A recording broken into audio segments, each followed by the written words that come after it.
हरि जू के बोलना माए मीठे हरि जू के बोलना माए मीठे हरि जू के बोलना माए मीठे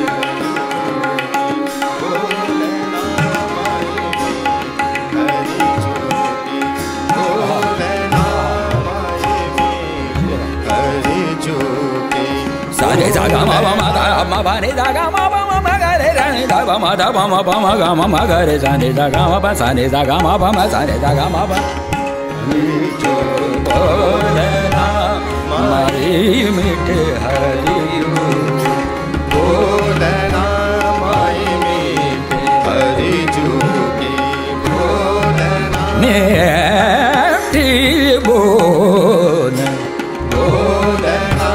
माए मीठे Hari. Il y a 2500 ans, de toute façon c'est pour eux inédit. En général, ils ne pas très bien la tragédie française, à part sur la tragédie grecque. Ensuite, on présentera le 5e acte. C'est un peu bizarre de présenter le 5e acte, mais l'an dernier, Corneille était déjà au programme, et donc on avait présenté les 4 premiers, un parcours sur le début de la pièce. Et ce 5e acte, il se caractérise par le fait que c'est une pièce dans la pièce, et c'est encore une tragédie. Ce qui fait que vous allez avoir 2 morceaux de tragédie. Et ensuite, on terminera avec un texte contemporain, un texte de 1993 de Jean-Luc Lagarce, qui commence comme un drame bourgeois et qui, à des moments, ceux qu'on a choisis notamment, vous verrez où ça devient une espèce de pièce frappadane. Voilà. Et donc c'est un programme difficile qui a demandé beaucoup de travail sur la langue aux élèves. On n'aura pas d'entracte. En fait, il y aura des petites coupures qui correspondent en fait à un changement de dispositif et surtout de costume pour les élèves. Donc il y aura 3-4 minutes entre les 3 œuvres où on vous demande de rester dans la salle, mais vous aurez le droit de parler, etc. Vous n'êtes pas obligé de plonger dans le silence. Voilà, donc j'espère que vous passerez un bon moment et n'oubliez pas d'éteindre vos portables. Et pas de... Ce que je viens de faire. Pas de photo, pas de photo. Pas de photo avec des téléphones portables. Voilà. Merci.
Je prie les dieux de m'accorder la délivrance de ma pénible veille.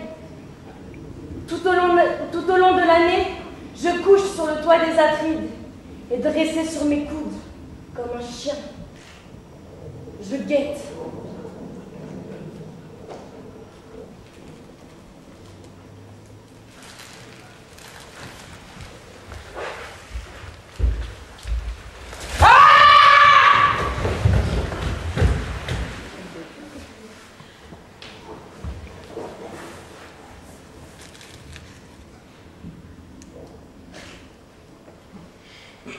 Quand il me vient l'idée de chanter ou de fredonner pour, contre le sommeil, faire couler un contrepoison, je me mets à pleurer et à me lamenter sur l'état de cette maison qui n'est plus réglée avec autant de soin qu'avant.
et que l'on tient encore chez les mortels. La richesse de l'homme, quand elle atteint son apogée, engendre une mort pas stérile. Sur la fortune germe pour sa descendance une insatiable misère. Moi là-dessus j'ai mon idée, et pense différemment des autres. C'est l'acte impie qui se reproduit, et qui enfante une progéniture à son image. Dans les maisons où règne la très stricte justice, le destin toujours est un bel enfant. Mais l'excès de jadis se plaît à enfanter. Un excès juvénile qui, une fois venu le jour, s'exhibe avec éclat un malheureux mortel.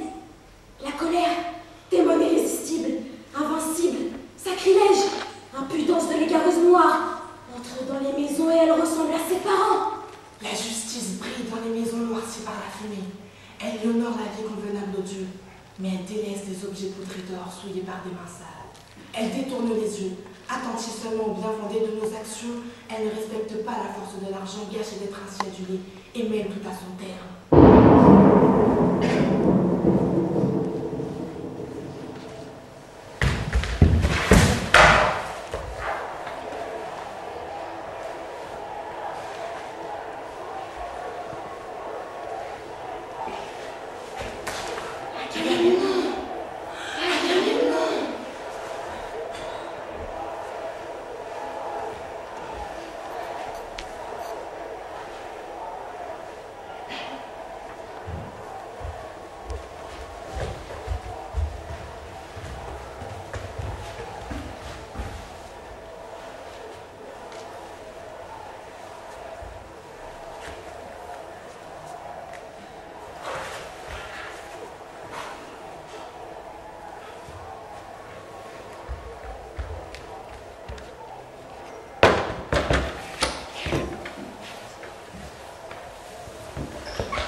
Eh bien, roi saccageur de la ville de Troie,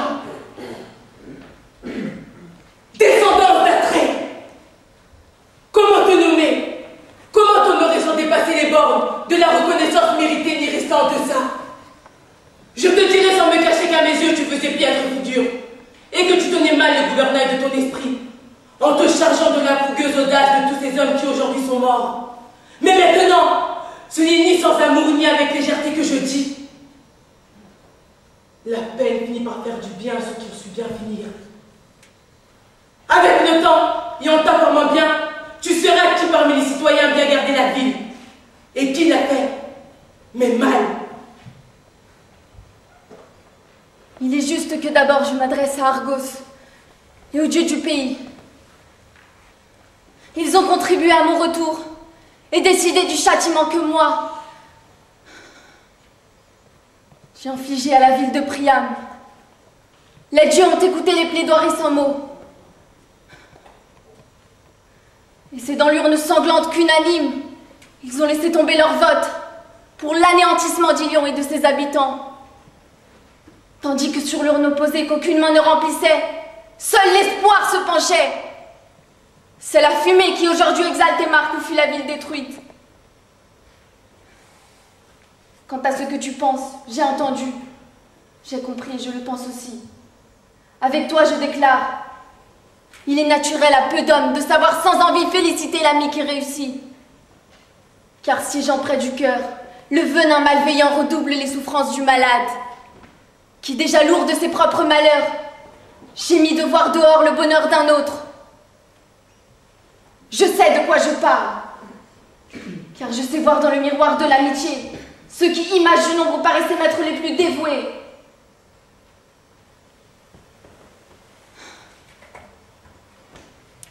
Mais maintenant je vais entrer chez moi, et au foyer de ma demeure, j'irai d'abord saluer les dieux, eux qui m'ont lancé là-bas et ramené ici. Et puisqu'ici elle m'a accompagnée, puisse la victoire ici s'enraciner. Citoyens que les Argiens respectent, je n'ai pas honte de décrire devant vous ma conduite amoureuse. Avec le temps, faiblit la crainte qu'inspirent les hommes. D'autrui, je ne sais rien, et c'est ma lourde vie à moi que je dirai, tout le temps que celui-ci fut sous Ilion. Premièrement et avant tout, c'est un mal terrifiant pour une femme, sevrée de son époux, que d'être laissée seule, assise à la maison, à entendre sans cesse avec colère toutes sortes de rumeurs sur toutes sortes de plaisirs, tandis que l'on vient, l'un après l'autre, crier à la maison un nouveau mal pire encore. En pleurant, j'ai abîmé mes yeux ouverts tard dans la nuit pour guetter les brasiers dressés pour toi et que l'on n'allumait pas. Au simple battement des ailes d'un moucheron bourdonnant, hors de mes songes, je m'éveillais en ayant vu sur toi plus de malheur que le temps du sommeil n'en pouvait contenir. Et maintenant, mon cher Seigneur, descends de ce char, ô prince, sans poser sur le sol ce pied qui écrase Ilion. Qu'attendez-vous, captif qui aviez l'ordre de couvrir son chemin d'étoffes déployées?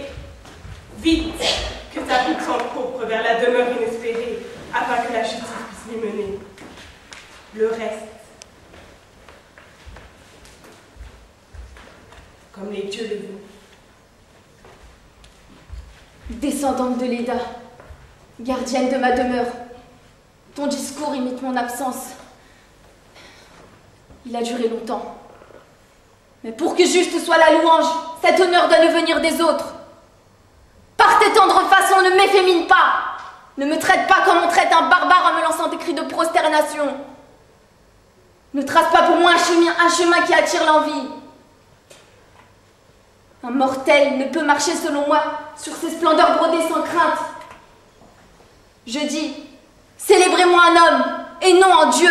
Bon, eh bien réponds-moi, mais sans perdre ton jugement. Mon jugement, sache que jamais je ne le perdrai. Aurais-tu, par crainte de le faire, juré au Dieu de ne le point faire? De moi-même, je me suis prononcée. Ayant accompli ce que tu as accompli, que crois-tu que Priam aurait fait? Je crois que lui aurait marché sur les tissus brodés.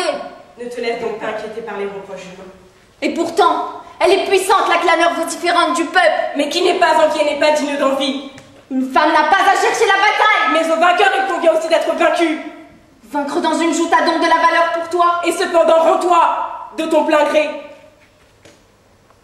Et laisse-moi régner. Bon, si c'est ce que tu veux.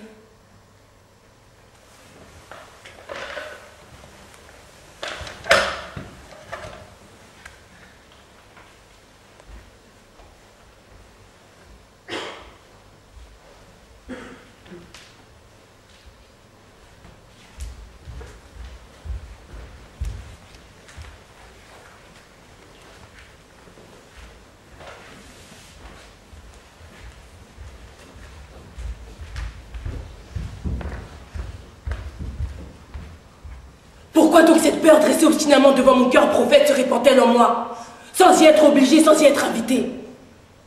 Un chant en moi est l'avenir. Et bien qu'au loin, qu'on recrache tout cela comme on l'en fait des rêves difficiles à comprendre. La persuasive confiance ne viendra pas. Trôner au cœur de ma poitrine, échouer près d'un navire amarré sur le sable, il a vieilli le temps depuis qu'Ilion s'était lancé l'armée navale des Grecs. Je suis témoin, et de mes propres yeux j'ai appris le retour. Et pourtant mon cœur, qui reçoit les nouvelles venant de l'intérieur de moi, déserté qu'il est par la confiance, compagne de l'espoir, bat le rythme funèbre de l'Hérénie. Près du diaphragme que la justice oppresse, les entrailles ne montent pas, quand de mon cœur montent les tourbillons, de mes pressentiments, que tombent les mensonges et qu'ils soient démentis. Entre là, toi aussi, Cassandra, je te prie. L'étrangère semble avoir besoin d'un interprète pénétrant. Elle est comme une bête qu'on vient de capturer. Elle est folle et prête l'oreille à un cœur méchant. Ayant laissé sa vie nouvellement tomber, elle arrive et ne sait pas porter le mort sans baver de colère en écume sanglante. Mais si je parle encore, je me déshonore.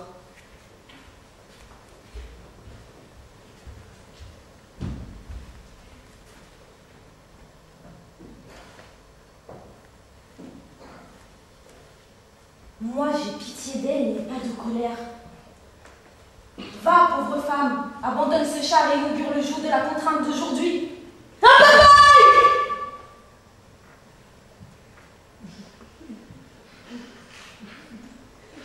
Un papaye!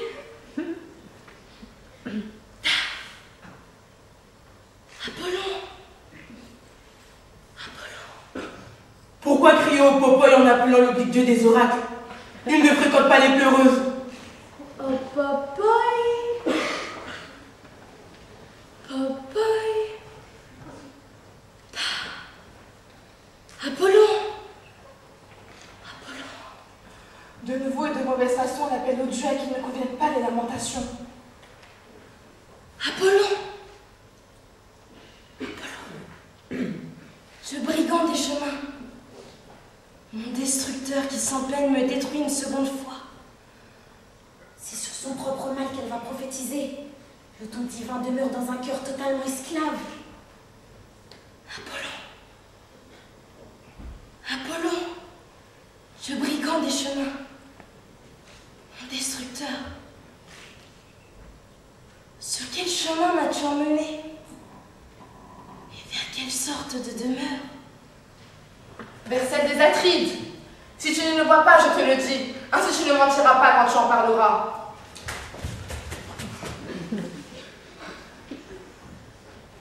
Témoin de tant de maux, de meurtres familiaux, de pendaisons, au lieu haï des dieux où l'on égorge l'homme, où le sol est inondé de sang. L'étrangère semble avoir le flair d'une chienne. Elle cherche ce qui est criminel.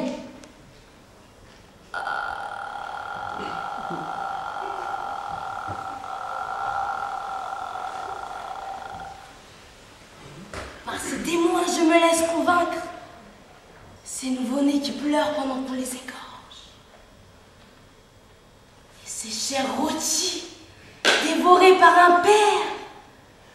Nous savons ton renom prophétique, mais nous n'avons que faire d'une divinatrice. Ya! Paille, paille! Que trame-t-elle enfin? Quelle immense et nouvelle douleur! Immense est le mal qui se trame dans cette maison.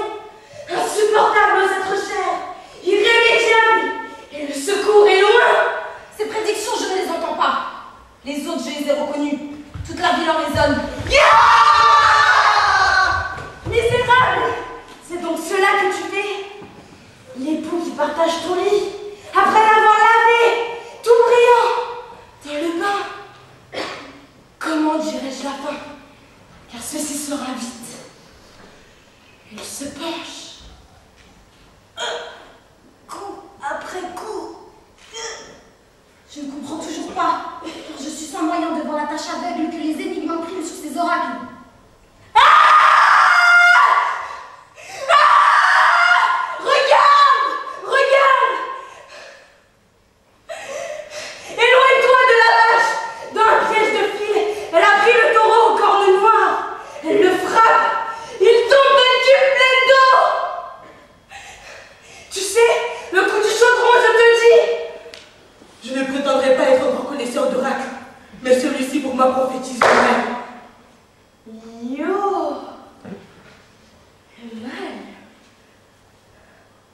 À nouveau, l'étrange travail de la juste et prophétie me bouleverse par ses commencements et je tourne en rond.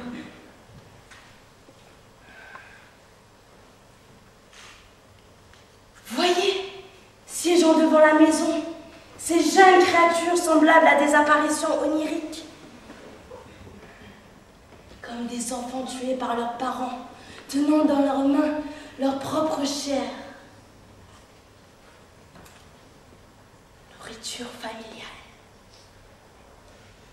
Misérable fardeau, où je vois clairement cœurs et viscères dont un père a coupé.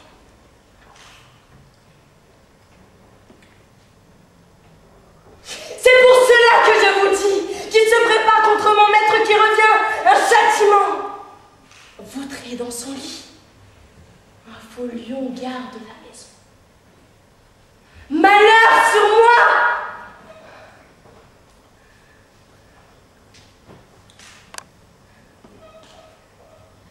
Elle ose tout cela. Femelle tueuse de mal. De quel nom, de quel autre monstre vais-je l'appeler? Serpent à deux têtes? Scylla, malheur des marins qui hantent les rochers?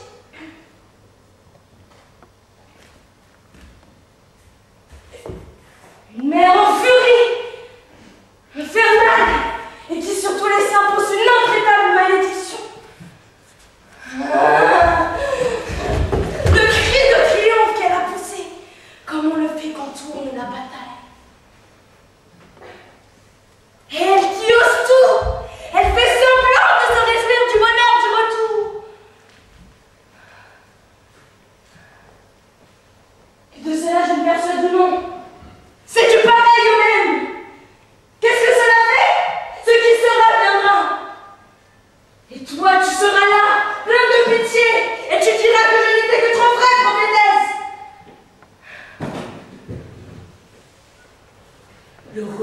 geste avec la chair de ses enfants.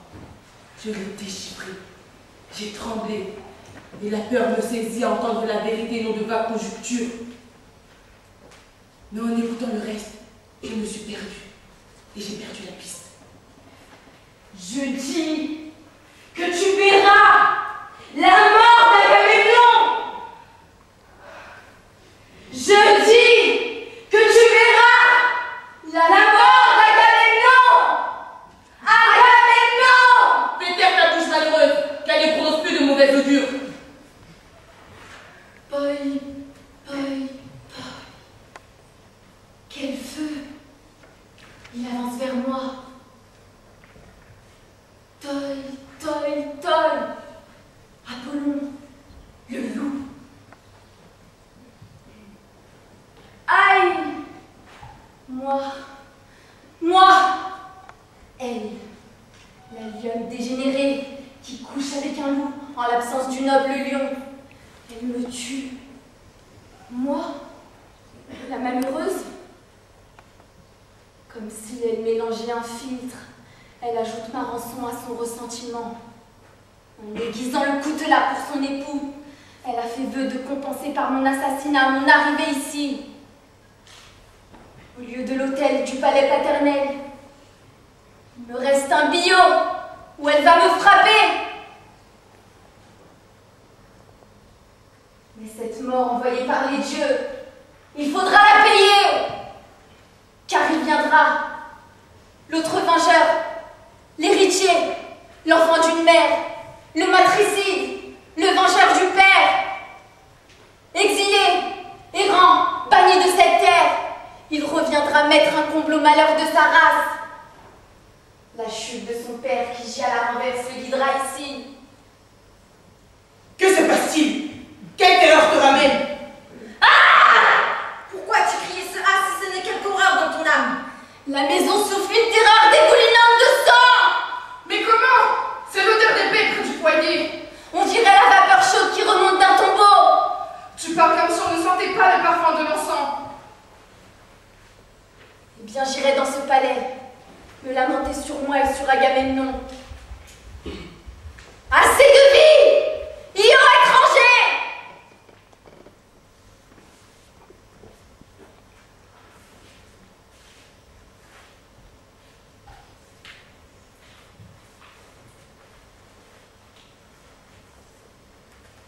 Non, je ne sursaute pas comme un oiseau devant un buisson. Mais quand je serai morte, lorsque pour la femme que je suis, une femme mourra, et que pour l'homme perdu par son épouse, tombera un autre homme, pour moi témoigner de ceci. Voilà l'hospitalité que je demande avant de mourir. Oh, courageuse, j'ai pitié de toi qui as prédit ton sort. À moi, on me frappe d'un frappement qui pénètre et qui touche à l'intérieur de moi.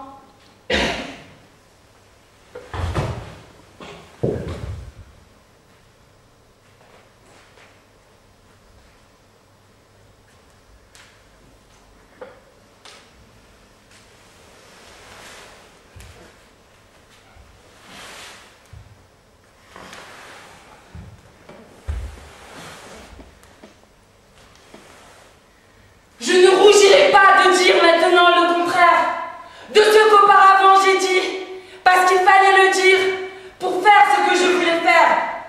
Car, comment tromper des ennemis qui semblent des amis? Comment calculer? Comment faire pour tendre la vengeance autour d'eux? Comment filer plus haut que tous les bons, sinon semblant les aimer? Ce combat ne m'est point advenu sans que depuis longtemps j'y réfléchi. Il est vrai cependant qu'il a fallu du temps pour qu'elle vienne enfin, cette victoire décidée depuis toujours. Et je suis là, où j'ai frappé et achevé, j'ai tout manigancé. Je ne le nierai pas, pour qu'il ne puisse ni fuir ni écarter la mort. Comme un poisson, je l'enserre dans un filet sans issue, une funeste abondance de fils.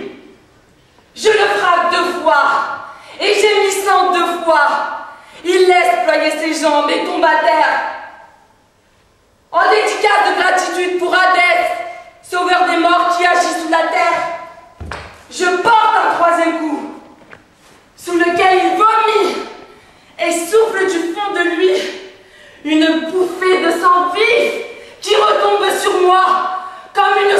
corrompue de sanglantes rosées.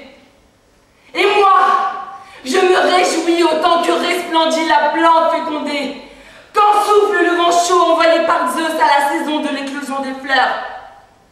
Il en est donc ainsi, Argien. Réjouissez-vous si vous vous réjouissez.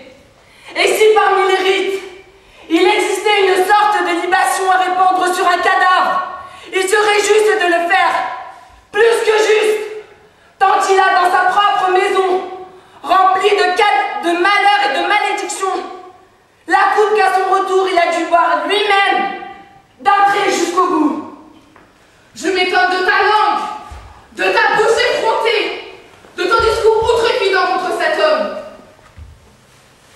Vous voulez m'éprouver comme une femme folle, mais moi, d'un cœur qui ne tremble pas, je te dis à toi, à vous qui savez, que vous vouliez me blâmer ou me féliciter, cela m'est égal.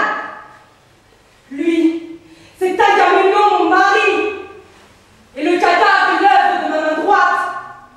Bonne ouvrière, juste travail, voilà, c'est ainsi.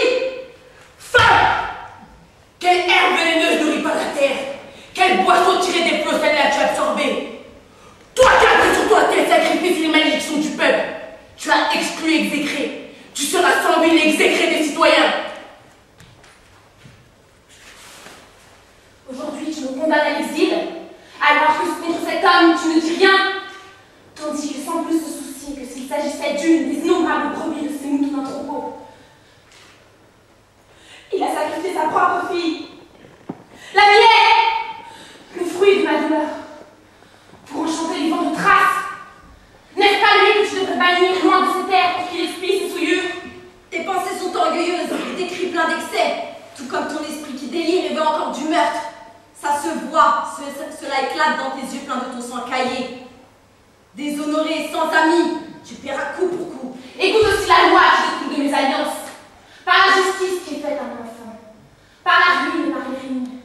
Moi, vengeresse à qui j'ai sacrifié celui-ci. Ce n'est pas dans un palais de peur que l'espoir entrera. Tant qu'Égis sera là pour allumer le feu de mon foyer et qu'il aura pour moi la même sollicitude qu'avant.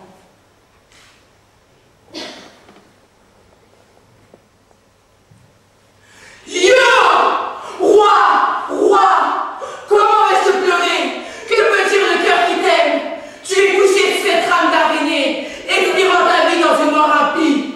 Oh, molle, sur cette couche indigne d'un homme libre, dompté par la fourbe de trépas, œuvre de l'arme à deux tranchants. Non, je ne pense pas que sa mort fut indigne de lui. N'est-ce pas par la ruse qu'il a lui-même installé le malheur dans cette maison? Ma douce fleur que je fis jaillir de lui, ma templerie l'Iphigénie. Il lui a fait subir ce qu'elle ne méritait pas, et a subi ce que lui méritait. Et que dans les enfers, il n'aille pas se vanter. C'est lui qui avait commencé. L'épée qui tue de mort le lui a fait payer.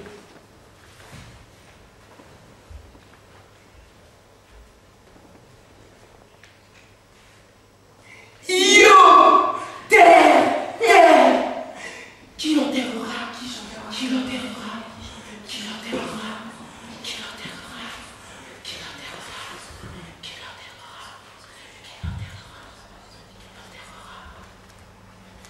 Il ne te revient pas de parler de cela? C'est par moi qu'il est tombé, qu'il est mort, et qu'il sera enseveli, sans aucun pleur des siens. Mais Iphigénie, sa fille, joyeusement comme il le faut, ira à la rencontre de son père, et quand il arrivera, au douloureux passage du courant rapide, elle mettra ses deux bras autour de lui avec amour, et elle l'embrassera.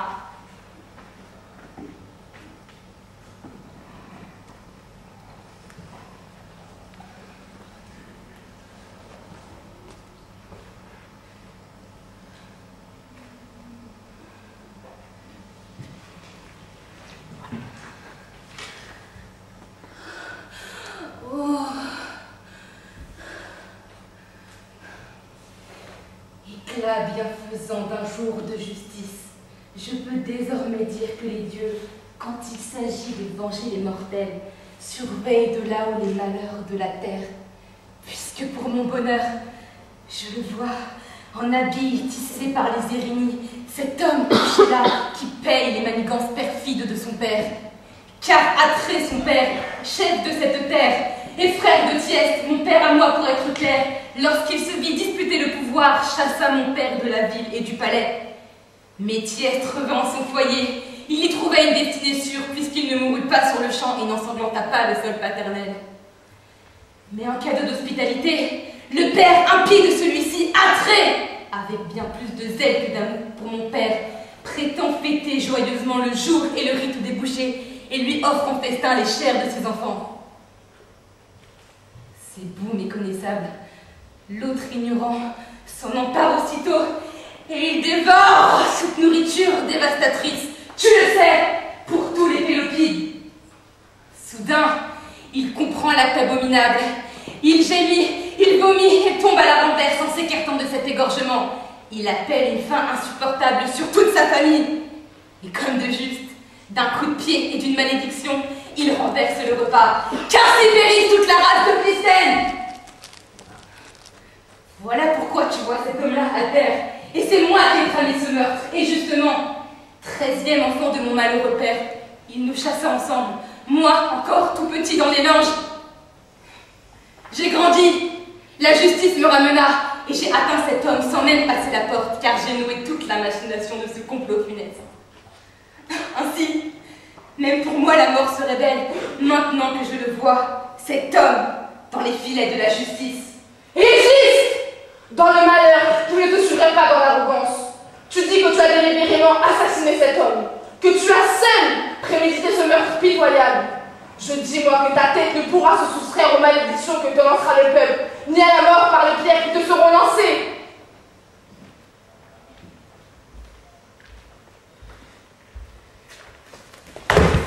C'est toi qui parles, toi qui rames tout en bas, et que gouvernent ceux qui sont sur le pont. Comment pour nous serais-tu roi des Argiens, toi qui as délibérément prémédité le meurtre de cet homme, mais sans oser agir en le tuant par toi-même? Rusé appartient à la femme, c'est clair? Moi, j'étais l'ennemi de toujours, le suspect. Mais avec les richesses de cet homme, je vais tout faire pour gouverner les citoyens. Et celui qui n'obéira pas, je lui mettrai un joug pesant, je l'atteignai, mais sans qu'il soit jamais nourri d'orge, comme un poulain de course. La faim dévorante jointe à l'obscurité le verra dépérir. Pourquoi ton âme a-t-elle été mauvaise, au point de n'avoir pas toi-même dépouillé cet homme? Pourquoi est-ce une femme? Souillure du pays et des dieux du pays. Pourquoi est-ce une femme qui nous tue avec toi? Au reste, quelque part, voit-il la lumière pour revenir ici guidé par une douce chance, être le tueur tout-puissant de ces deux-là?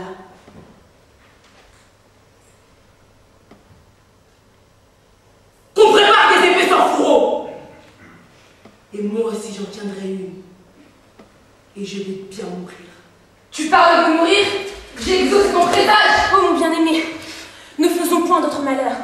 Déjà, à moissonner ceci, innombrable, cela nous fait une affreuse récolte.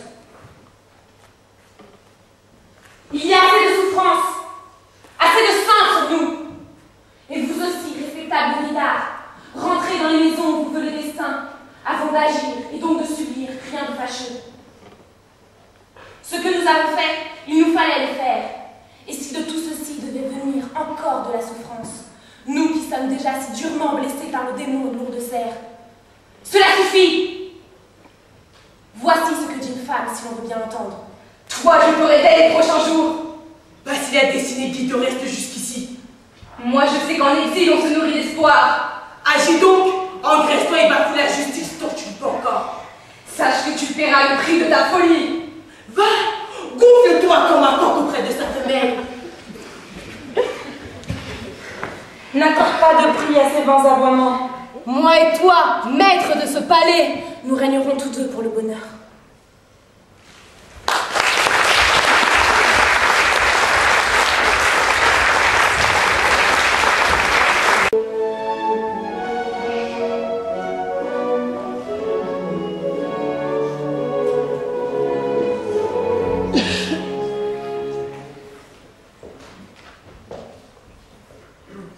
Isabelle est Georgique et est éclatante. Lise marche après elle et lui serre dessus.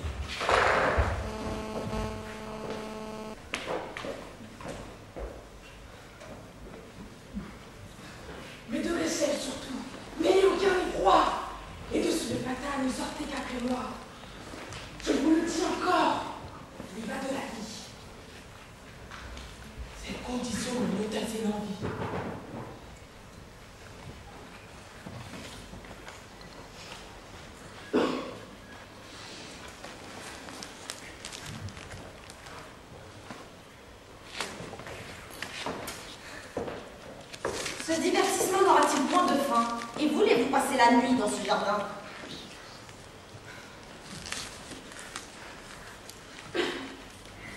Je ne puis plus cacher le sujet qui m'amène. C'est grossir mes douleurs que de taire ma peine. Le prince formidable. Eh bien, il est absent. C'est la source des mots que mon âme ressent. Nous sommes ses voisins. Et dedans son grand jardin, et l'amour qui nous porte dedans son grand jardin nous permet cette porte. La princesse Rosine et mon perfide époux, durant qu'il est absent, en font leur rendez-vous. Et je l'attends au passage, et lui ferai connaître que je ne suis pas femme à rien souffrir d'un traître. Madame, croyez-moi, loin de le quereller, vous ferez beaucoup mieux de tout dissimuler. Ce n'est pas bien à nous d'avoir des jalousies. Un homme encore plutôt après ses fantaisies. Il est toujours le maître, et tout votre discours, par un contraire effet, l'obstine dans ses amours.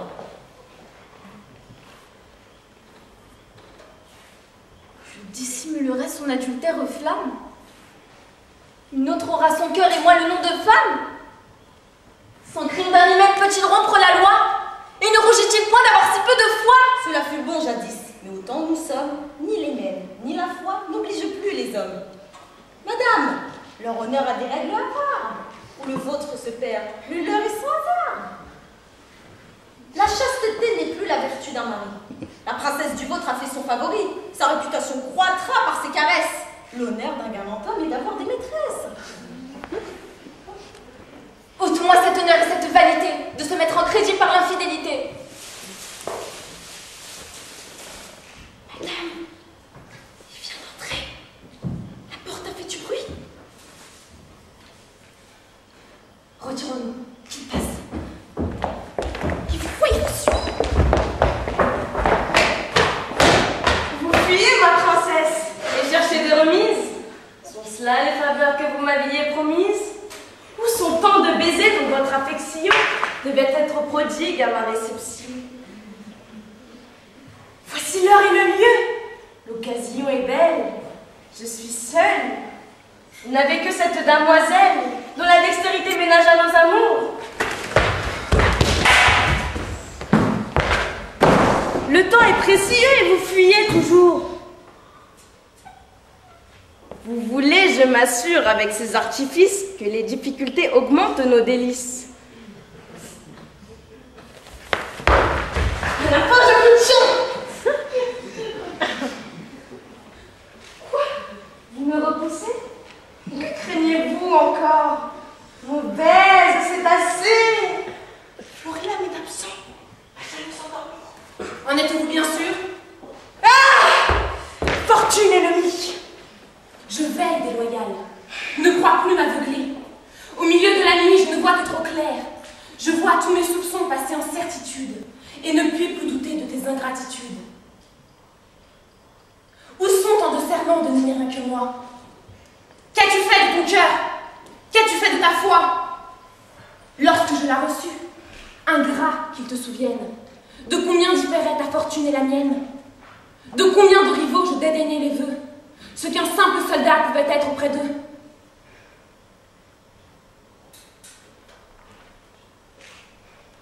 Quel temps d'amitié je recevais d'un père. Je l'ai quitté pourtant, pour suivre ta misère. Et je tendis les bras à mon enlèvement, ne pouvant être à toi de son consentement. Je t'aime, et mon amour m'a fait tout hasarder, non pas pour tes grandeurs, mais pour te posséder. Ne me reproche plus ta fuite ni ta flamme. Que ne fait point l'amour comme je possède une âme? Son pouvoir à ma vue attache tes plaisirs et tu ne suis moins que tes propres désirs. Qui te manque après tout? De quoi peux-tu te plaindre? En quelle occasion m'as-tu vu te contraindre? As-tu reçu de moi ni froideur ni mépris? Les femmes, à vrai dire, ont d'étranges esprits. Qu'un mari les comble et qu'une amour extrême, à leur bizarre humeur se soumettent de lui-même. Qu'il les comble d'honneur et de bon traitement, qu'ils ne refusent rien à leur contentement. Fait-il la moindre brèche à la fois conjugale? Il n'est point à leur gré de crime qui l'égalent. C'est vol, c'est perfidie, assassinat, poil. c'est massacrer son père et brûler sa maison. Et jadis déditant l'effroyable supplice, tomba sur Encelade avec moins de justice. Je te l'ai déjà dit que toute ta grandeur ne fut jamais l'objet de ma sincère ardeur.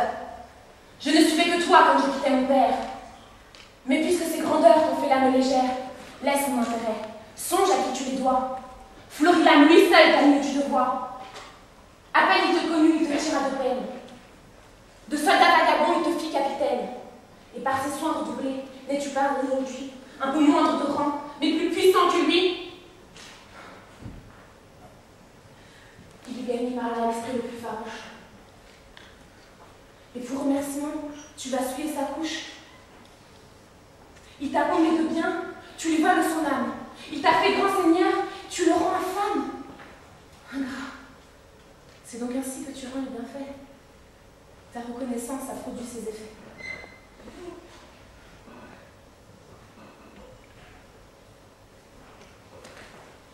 Mon âme, car encore ce beau nom te demeure et te demeurera jusqu'à temps que je meure. Crois-tu vraiment qu'aucun respect ou crainte du trépas puisse obtenir sur moi ce que tu n'obtiens pas? Dis que je suis ingrat, appelle-le-moi par jour, mais un offre sacré ne fait plus tant d'un jour. Il conserve encore la première vigueur. Je t'aime. Et si l'amour qui m'a surpris le cœur avait pu s'étouffer au point de sa naissance, celui que je te porte eut-tu cette puissance? Mais en vain contre lui l'on tâche à résister. Toi-même as éprouvé qu'on ne le peut dompter. Ce Dieu qui te força d'abandonner ton père, ton pays et tes biens pour suivre ma misère. Ce Dieu même à présent malgré moi m'a réduit à te faire un instant des plaisirs d'une nuit. À mes sens déréglés souffre cette licence. Une pareille amour meurt dans la jouissance. Celle dont la vertu n'est point le fondement se détruit de soi-même et meurt et passe en un moment. Et celle qui nous joint est une amour solide, où l'honneur à son lustre où la vertu préside, dont les fermes liens durent jusqu'au trépas, et dont la jouissance a de nouveaux appâts. Mon âme, vers le chef, pardonne à ma surprise que ce tyran des cœurs a fait à ma franchise. Souffle une folle ardeur qui ne vivra qu'un jour, mais n'affaiblit en rien un conjugal ami.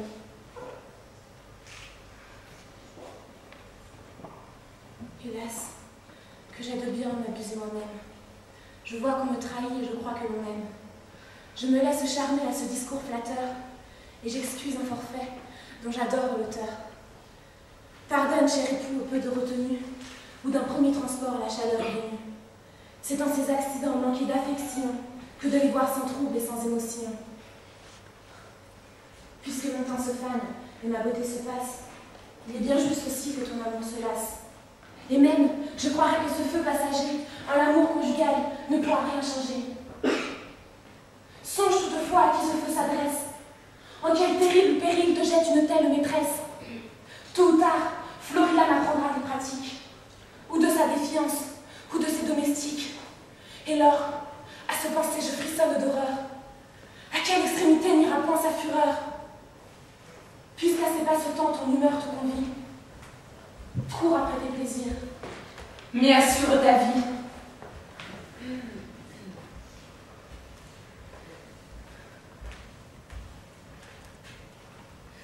Encore une fois donc, tu veux que je te dise qu'auprès de mon amour, je méprise ma vie? Mon âme est trop patente et mon cœur trop blessé pour craindre les périls dont je suis menacée. Ma passion m'aveugle et pour cette conquête, crois hasarder trop peu de hasarder ma tête. C'est un torrent que le temps seul pourra modérer. C'est un torrent qui passe et ne saurait durer. Eh bien, cours au trépas puisqu'il a tant de charme et néglige ta vie aussi bien que mes larmes. Penses-tu que ce prince, après un tel forfait, par ta punition se tienne satisfait? Quel sera mon appui lorsque ta mort, femme, à sa juste vengeance exposera ta femme? Non, je n'attendrai pas que ta perte certaine attire encore sur moi les restes de ta peine, et que de mon honneur gardé si chèrement, il fasse un sacrifice à son ressentiment.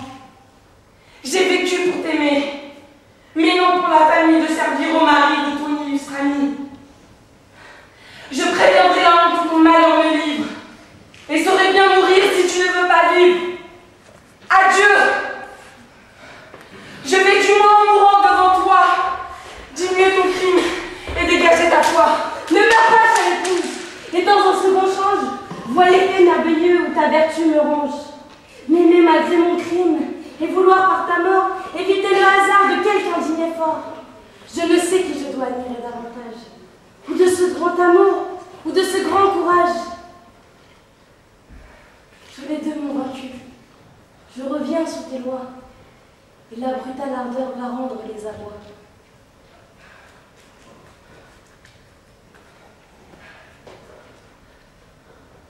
C'en est fait, elle expire, et mon âme plus saine vient de rompre les nœuds de sa honteuse chaîne. Mon cœur, quand il fut pris, s'était mal défendu. Perds-en le souvenir. Je l'ai déjà perdu. Que les plus beaux objets qui soient dessus la terre conspirent désormais à lui faire la guerre. Ce cœur inexpugnable aux assauts de leur Dieu n'aura plus que les tiens pour maîtres et pour Dieu. Que leurs attraits unis. La princesse s'avance, madame. Cachez-vous et nous faites silence. Écoute-nous, mon âme, et par notre entretien, juge si son objet m'est plus cher que le tien.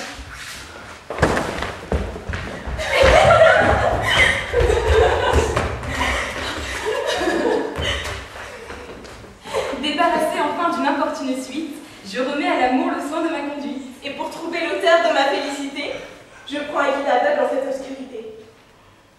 Voici la grande allée. Il devrait être ici. Et j'entrevois quelqu'un. Et c'est toi, mon souci. C'est un tel déguisé. Ne dissimulez plus l'horreur que vous avez de mes feux dissolus. Vous avez voulu voir jusqu'à quelle insolence d'un amour déréglé irait la violence. Vous l'avez vu, madame, et c'est pour la punir que vos ressentiments vous font laisser venir. Faites sortir au jour destiné à ma perte. N'épargnez point ma tête. Elle vous est offerte. Je veux bien par ma mort apaiser vos beaux yeux, mais ce n'est pas l'espoir qui m'amène en ces lieux. Donc, au lieu d'un amour rempli d'impatience, je ne rencontre en toi que de la défiance. As-tu l'esprit troublé de quelque illusion? Est-ce ainsi qu'un guerrier tremble à l'occasion? Je suis seule, et toi seule. D'où te vient cet ombrage? Faut-il de ma flamme un plus grand témoignage? Crois que je suis sans fin à toi jusqu'à la mort. Je me garderai bien de vous faire ce tort. Une grande princesse a la vertu plus chère. Si tu m'aimes, mon cœur, quitte cette chimère. Ce n'en est point, madame, et je crois voir en vous plus de fidélité pour un si digne époux. Je l'annule pour toi!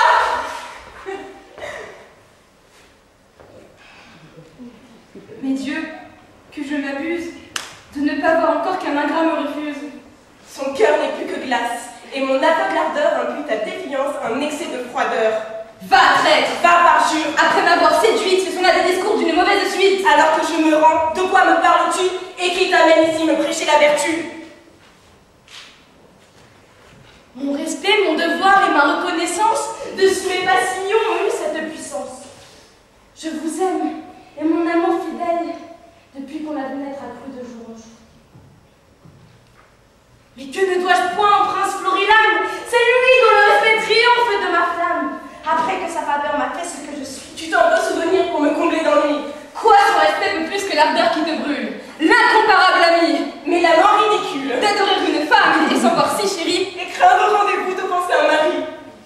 Traître, il n'en est plus temps. Quand tu me fis paraître cet excessif amour qui commençait à naître, et que le tout sapin des discours suborneurs, avec un faux mérite, attaqua mon honneur. C'est l'or qui te fallait à la flamme infidèle, opposer le respect d'une amitié si belle, et que tu ne devais pas attendre à l'écouter, comme mon esprit charmé ne le pourrait goûter. Tes raisons vers tous deux sont de faible défense. Tu l'offensas alors, aujourd'hui tu m'offenses. Tu l'aimais plus que lui, tu l'aimes plus que moi. Tu crois donc ainsi à donner mon cœur la loi? Que ma flamme à ton gré s'éteigne s'entretienne et que ma passion tu veux toujours la tienne? Non! Non, abusant si mal de ce qui t'est permis. Loin d'en éviter un, tu fais deux ennemis. Je sais bien que j'ai tort, et qu'après mon audace, je vous fais un discours de fort mauvaise grâce. Qu'il s'y émane à ma bouche et que ce grand respect agit un peu bien tard pour n'être point suspect. Mais pour souffrir plutôt la raison dans mon âme, vous aviez trop d'appât et mon cœur trop de flamme. Elle n'a triomphé qu'après un long combat. Tu crois donc triompher lorsque ton cœur s'abat? Si tu nommes victoire à manque de courage, appelle encore service un si cruel outrage. Et puisque me trahir c'est suivre la raison, dis-moi que tu me sers par cette trahison.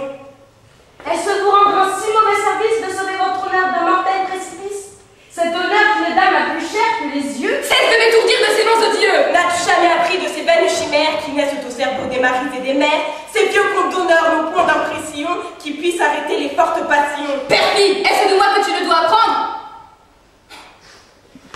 Dieu, jusqu'où l'amour ne peut-il pas descendre? Je lui tiens des discours qu'il ne devrait tenir, et toute mon ardeur ne peut rien obtenir.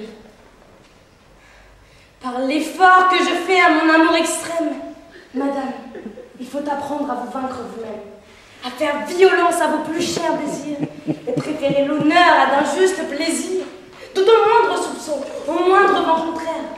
La honte et les malheurs sont la suite. De tous ces accidents, rien ne peut m'alarmer.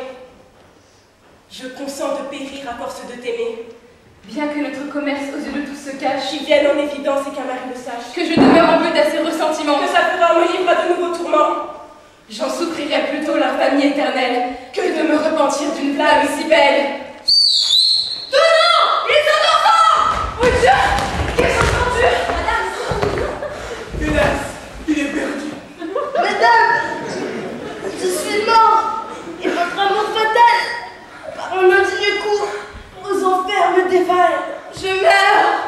Mais je me trouve heureuse en mon trépas. Que du moins en mourant, je vais suivre tes pas. Florilâme est absent, et durant son absence, c'est là comme les siens punissent qui l'offensent. C'est lui qui par nos mains vous envoie à tous deux le juste châtiment de vos lubriques feux. Réponds-moi, cher époux, au moins une parole. Son épée, il expire et son âme s'envole. Bourreau, vous ne l'avez massacré qu'à demi. Il vit encore en moi, saoulez son ennemi. Achevez, assassin, de m'arracher la vie. Sa haine sans ma mort n'est pas bien assouvie. Madame, c'est donc vous. Oui, qui court au trépas. Votre heureuse rencontre épargne bien nos pas. Après avoir défait le prince Florilâme d'un ami déloyal et d'une ingrate femme, nous avions ordre express de vous aller chercher. Que voulez-vous de moi, prêtre? Il faut marcher. Le prince, dès longtemps amoureux de vos charmes, dans un de ses châteaux veut essuyer vos larmes. Sacrifiez plutôt ma vie à son courroux. C'est perdre temps, madame. Il veut parler à vous.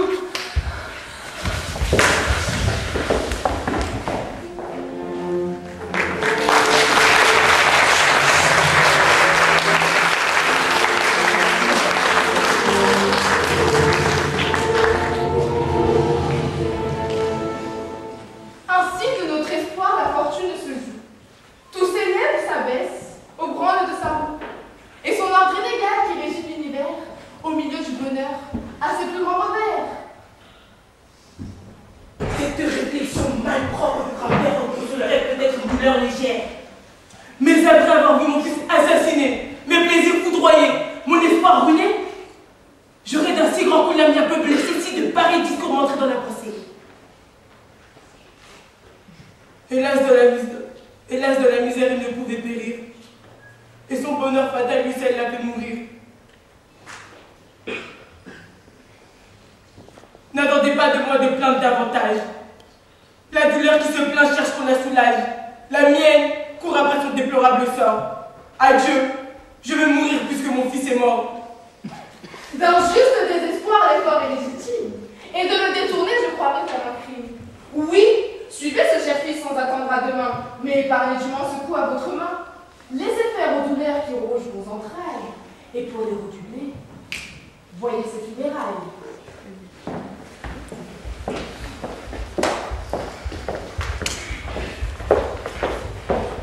Que vois-je? Chez les morts contre tout ton argent. Voyez si par un d'eux s'y montre négligent. Je vois Clador. Rosie! Dieu, quelle surprise! Je vois ses assassins. Je vois sa femme. Élise! Quel charme en armement assemble les vivants et les morts. Ainsi, tous les acteurs d'une troupe comique, leurs poèmes récités partagent leurs pratiques.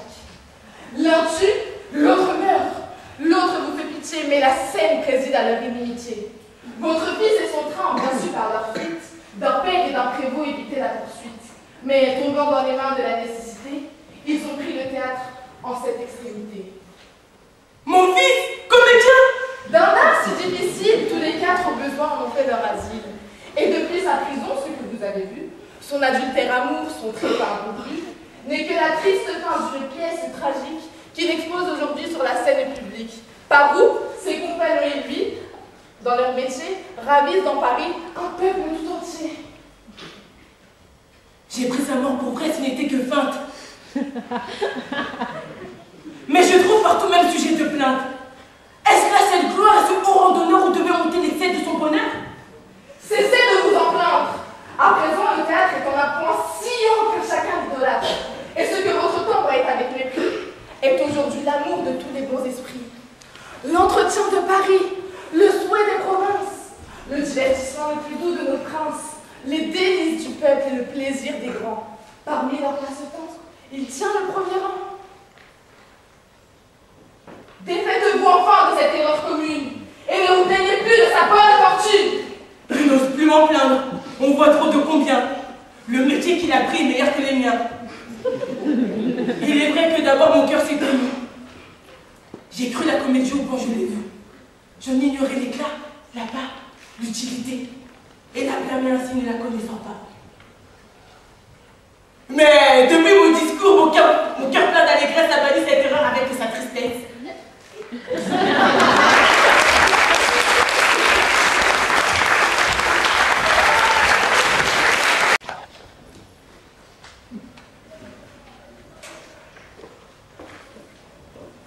Le mieux serait de quitter cette ville et de retourner une fois encore à Nuremberg. Nous avions été assez bien accueillis. Il ne faut pas y aller d'une seule traite. Nuremberg est toujours plus loin qu'on ne l'imagine. Il peut se mettre à neiger. En tout cas, nous ne pouvons plus rester ici. Nous avons épuisé, c'est le mot. Nous avons épuisé toutes les possibilités. Ici, je ne me suis jamais vue. Je ne connais pas le nom, mais je ne m'y plais pas. Je ne peux pas plus personne de toute manière pour nous faire voir crédit. Nous sommes très célèbres auprès des commerçants. Pourquoi avant d'atteindre Nuremberg?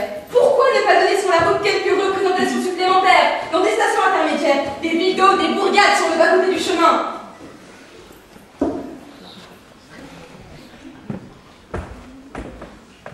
J'aime bien Nuremberg. Une fois, à Nuremberg, je me souviens de cela. Une fois à Nuremberg, nous avions dormi dans un hôtel immense avec des salles de bain plus grandes encore que les chambres. Vous connaissez des stations intermédiaires? Pilsen. Teplitz! Rien ne saurait me procurer plus de plaisir et de volupté qu'une salle de bain. Teplitz! Que veux-tu que nous jouions à Teplitz? Ils ont terminé les vendanges, ils doivent être ivres morts ou enfermés dans leur boutique. Je disais Teplitz parce qu'une fois... Ce n'est pas vraiment la route de Nuremberg. Cela nécessite un détour et ces détours ne vaut pas la peine. Je suis partisan pour ma part, si on devait me demander mon avis. Je suis partisan de n'importe quelle station intermédiaire. Je suis partisan de manière générale de tout ce qui est intermédiaire, et d'une manière plus générale encore, c'est ce que j'entends par station intermédiaire, d'une manière générale, j'avoue d'avoir confiance que dans les entreprises modestes et raisonnables.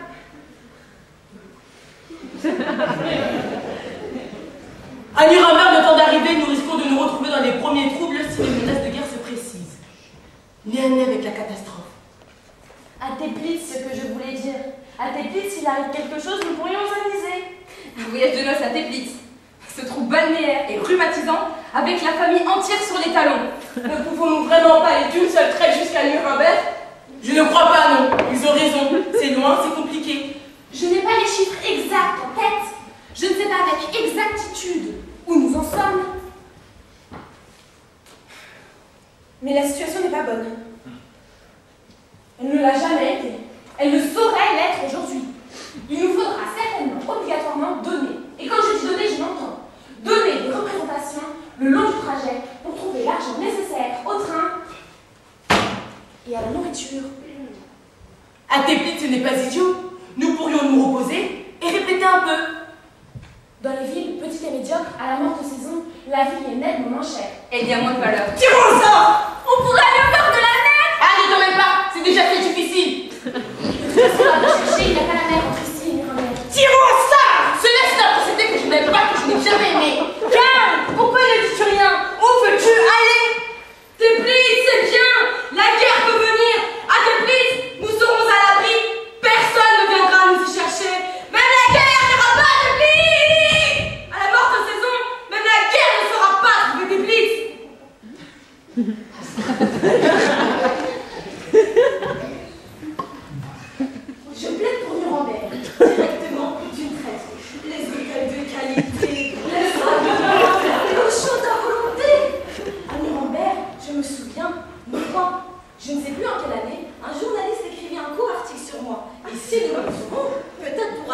idée encore. Un tel voyage, je traite dans mon état de santé. Nous trouverons une salle, ça ne sera pas difficile, nous referons des forces. Et lorsque la guerre voudra s'emparer de Nuremberg, nous partirons à nouveau. C'est habile, nous pourrons à ce moment-là fuir par Leipzig, le Crystal Palace. Et plus loin encore, nous pourrons revoir Berlin. Pourquoi n'irons-nous pas à Berlin? Nous devrions venir vers le centre du monde, jouer devant les ministres et les ambassadeurs. À Berlin. Mais à Berlin, il y a des milliers de troupes, d'acteurs, des gens adulés par le public, subventionnés par le gouvernement, des acteurs avec des costumes à traîne et des décors en couleur. Nous nous ferons dévorer à Berlin. Nous crèverons de faim sous les portes cochères.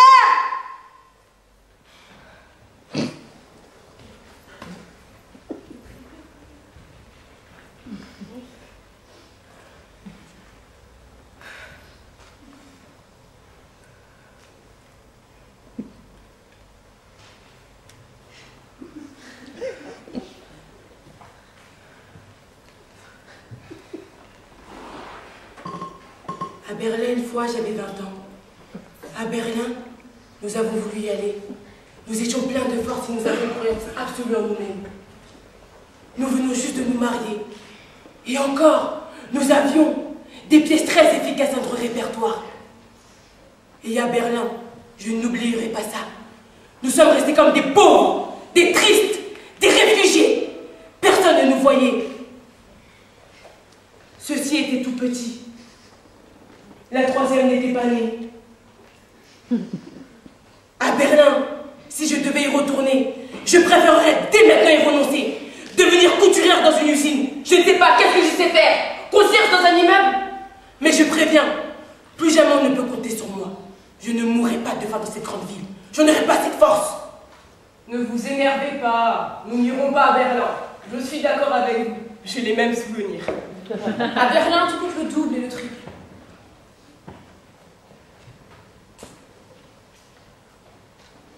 À Berlin, il y aura tous les autres. Les magiciens, les danseuses, les acteurs dramatiques du Schiller Théâtre, les cantatrices au salut du Hebel et les nains contorsionnistes. Nous ne pourrons lutter contre personne. Tandis que, à Teplitz, nous serons les seuls à régner sur les arts et la littérature. À Teplitz, le public sera ravi de nous voir arriver. À Teplitz, nous disparaîtrons de la surface du monde, sans même nous en apercevoir, sans même nous en être aperçus. À Teplitz, je suis sûre que tous les bons hôtels sont fermés en hiver. Je suis sûre qu'il n'y a même pas de bons hôtels. À Teplitz, sans autre concurrence, nous pourrons prendre le temps de renouveler notre répertoire. Garde, dis quelque chose! Je crois bien que le monde entier ressemble à Teplitz. Alors pourquoi, en effet, ne pas aller à Teplitz? Tirons à ça! J'aurais bien aimé par la mer.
C'est une idée que j'avais et j'imaginais que nous pourrions peut-être monter des pièces différentes de notre répertoire traditionnel. C'est à proprement un opéra. Mais toutes pièces chantées, quoi qu'on fasse, dans les villes ou les bourgades comme celle-ci, toutes pièces chantées finissent toujours par être appelées opérettes. Et nous devons l'admettre, cela semble plus facile à retenir. Ce seul détail me paraît indiquer de prime abord une aspiration esthétique bizarre et qui de plus coupe le chemin de l'arbre en fait la bonne direction au parti fortuite. Bon, passons. Excusez-moi. Est-ce que ce sera long? Sous la mythe de Colpater. Je raconte brièvement l'histoire. Un héros, comme une jeune fille, s'est égaré dans le désert. Un héros, comme une jeune fille qui s'est égarée dans le désert.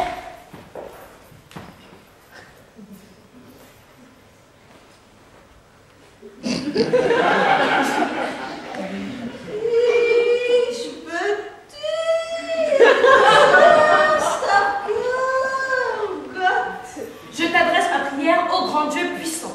Torturée par la soif, la jeune fille, Madame Chisik, donc la jeune fille, s'est précipitée dans une citerne. Elle est en train de se noyer. Le héros la sauve. Oh ça, il est un héros. Et c'est jure fidélité.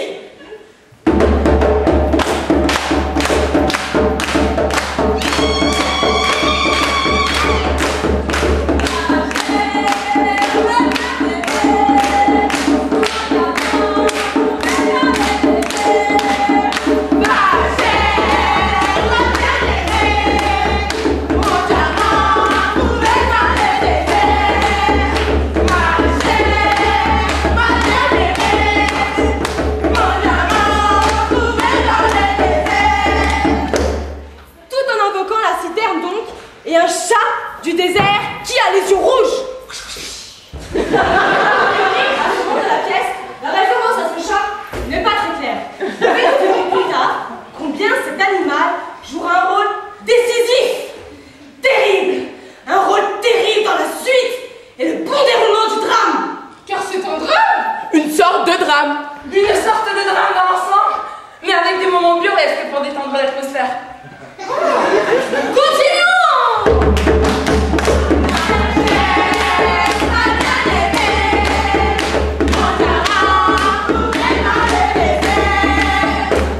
La jeune fille Sulamite, Madame Chisik. La jeune fille reconduite à Bethléem chez son père, Manoak, Monsieur Chisik. Je joue le père de ma femme. Elle est reconduite chez son père, Manoak. Monsieur Chisik, parti d'une langue, moi, Karl lui-même. Si Jintong, le rôle que je joue est un être très russe entre l'animal et l'homme.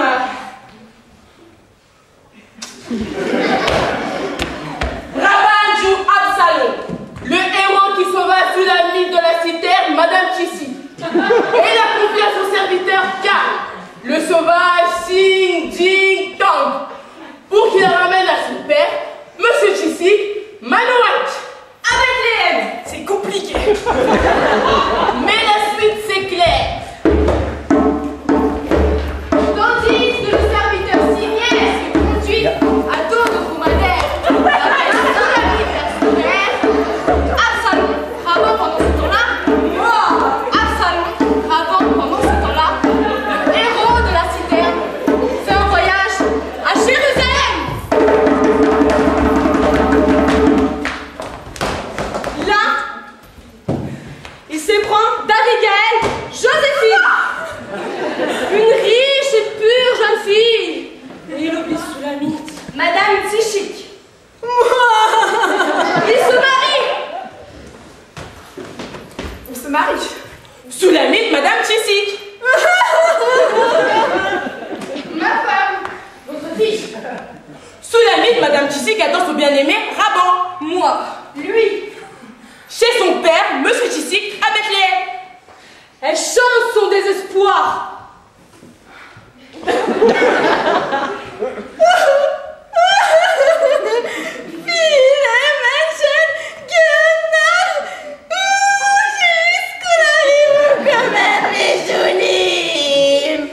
Beaucoup de gens vont à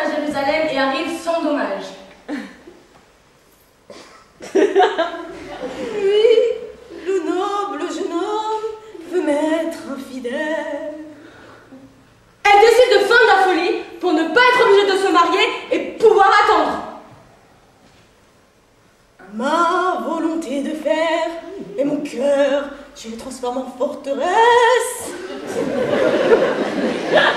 Son délire qui est grand ne traite généralement que du désert, de la citerne et du chat. Ah oui, le chat! Mais ce désespoir extrême et brillant fait fuir ses 3 prétendants, avec qui Manoac, son père. Moi? Bravo! Bravo! Bravo!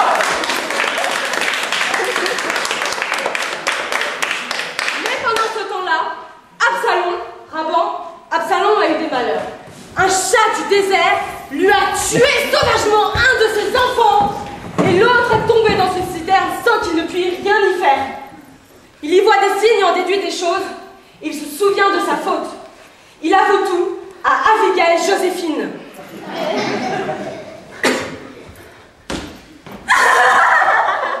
Modeste pleure.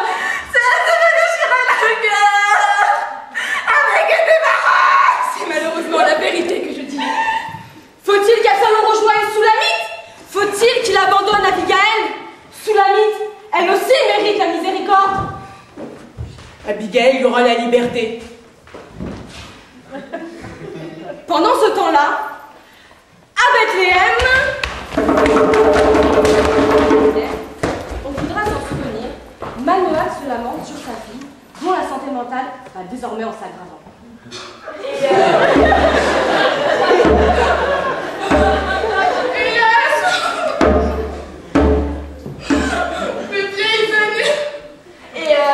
Abigail périt de chagrin dans l'indifférence générale au milieu des milliards.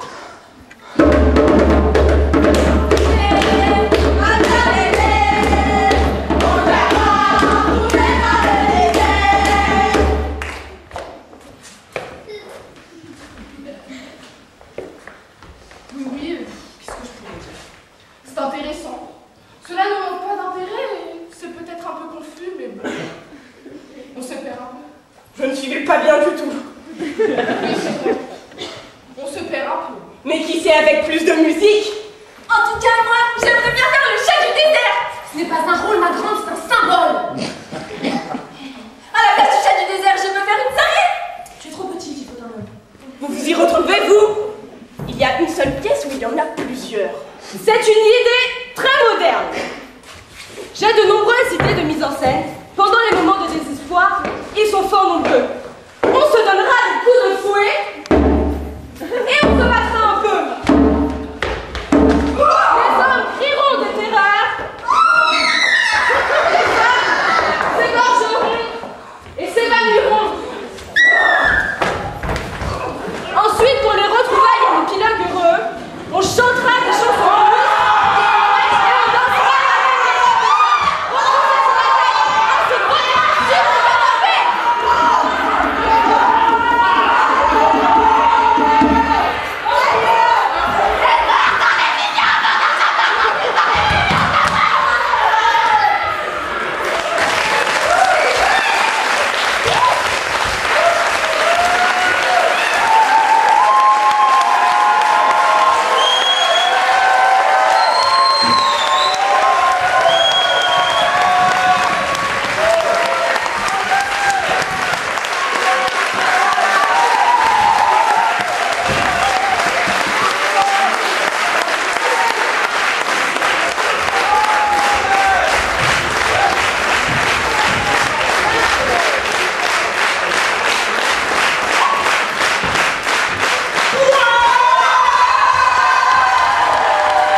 David et Agnès.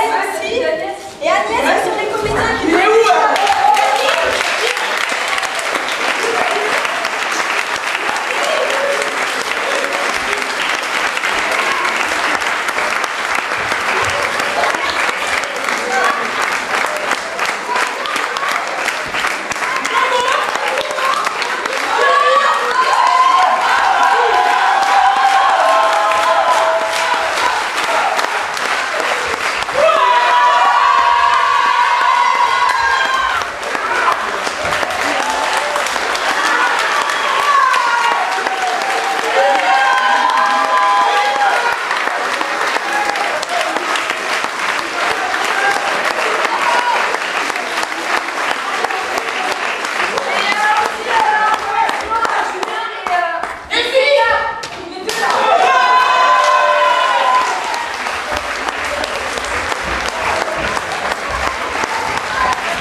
boire, à se nourrir. Il va y avoir du champagne, je crois.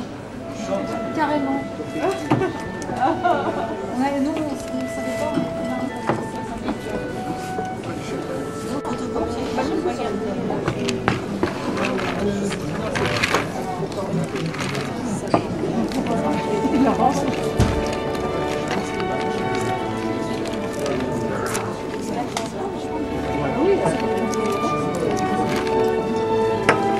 Elle va avoir une petite coupe quand même, non? Ah oui, en fait, il en manque encore une parce que je crois que ça va être...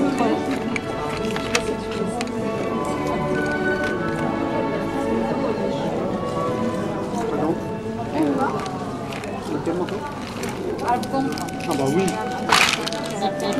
J'ai vu le film d'or, c'est possible, je ne peux pas dire en fait. C'était... pas fait trop de bruit avec mes papiers. Je vais visionner. Quand je visionnais mon nom, ça je devait me pas suis bien rendu compte, tu m'as fait réaliser. Tu ne filmais pas seulement, mais tu m'enregistres. Voilà, regarde ça. Là, tu vas être...